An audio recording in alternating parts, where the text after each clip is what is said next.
see and we don't see it. And I'm sorry, Leah, but it was a good time to make that gamble very early in the proceedings. Emily, your turn.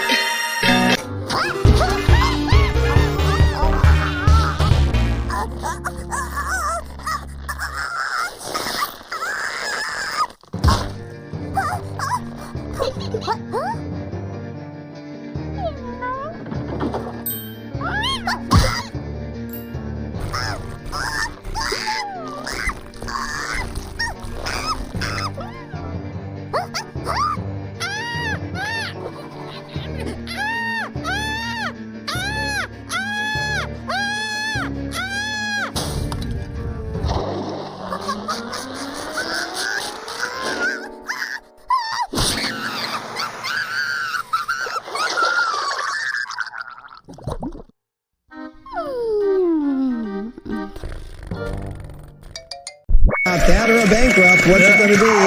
If you can lift it up. Oh, no, stop. You're peeling the thing apart. Yeah, Hold it. There you go. I'm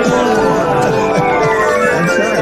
But that was one of the more exciting pictures of a wedge we've ever had on the show. To ruin the thing. Sorry, it didn't work. Sorry about that. Steve, it's your turn.